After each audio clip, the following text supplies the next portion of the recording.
Income tax department के द्वारा नई फंक्शनलिटी उपलब्ध कराई गई है पैन को वेरीफाई करने के लिए। अब आप आसानी से चेक कर पाएंगे कि कौन सा पैन ऑपरेटिव है, कौन सा इनऑपरेटिव है, क्योंकि बहुत ज़्यादा इंपॉर्टेंट हो जाता है कि यदि पैन इनऑपरेटिव होता है तो आपको हाई रेट से टीडीएस काटना होता है, normally 20%।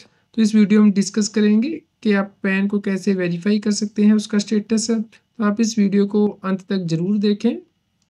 CS Satbir Singh YouTube channel पे आपका स्वागत है। रेगुलर अपडेट के लिए आप हमारे चैनल को सब्सक्राइब कर लें। इनकम टैक्स डिपार्टमेंट के द्वारा नई फंक्शनलिटी उपलब्ध कराई गई है, जिसके द्वारा कि आप चेक कर सकते हैं कि कौन सा पैन ऑपरेटिव है, इनऑपरेटिव है। इसके लिए आपको tdscpc.gov.in की वेबसाइट पे जाना है। यहाँ पे आप देखेंगे आपकी राइट हैंड साइड पे पैन वेरिफिकेशन का नया लिंक दिया गया है, इस पर आपको प्रेस करना है।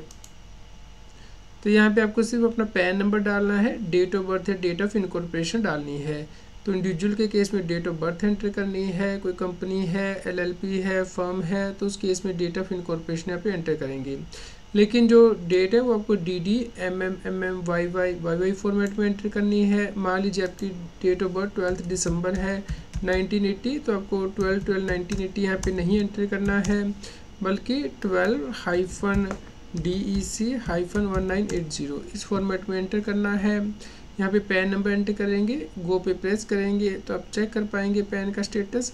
जैसे आप यहाँ पे देख पा रहे हैं पैन स्टेटस ऑपरेटिव आ रहा है। यदि यहाँ पे स्टेटस इनऑपरेटिव होगा तो इसका मतलब है कि पैन आधार से लिंक नहीं किया हुआ है टैक्स पेयर ने, और उस केस में आपको हाई रेट से TDS काटना होगा। तो इस प्रकार आप सिर्फ पैन नंबर और डेट ऑफ बर्थ यहाँ पे एंटर करके पैन का जो वेरिफिकेशन है वो कर सकते हैं TDS-CPC की वेबसाइट पे। इससे पहले जो ऑप्शन है वो इनकम टैक्स की वेबसाइट पे भी उपलब्ध है, लेकिन वहाँ पे आपको मोबाइल नंबर भी एंटर करना होता है और डेट ऑफ बर्थ और जो टैक्स पेयर का नेम है वो भी एंटर करना होता है, जिसके बाद कि आप वेरिफिकेशन कर सकते हैं कि क्या पैन एक्टिव है या इनएक्टिव। पैन का स्टेटस इनकम टैक्स की वेबसाइट पे जाके भी चेक कर सकते हैं, incometax.gov.in पर। यहाँ पे क्विक लिंक्स के अंतर्गत वेरीफाई पैन स्टेटस की जो टैब दी गई है यहाँ पे आप प्रेस करते हैं तो यहाँ पे आपको कुछ एडिशनल डिटेल एंटर करनी होती है, जैसे कि आपको अपना मोबाइल नंबर भी एंटर करना होता है और अपना जो नेम है एज पर पैन वो भी एंटर करना होता है।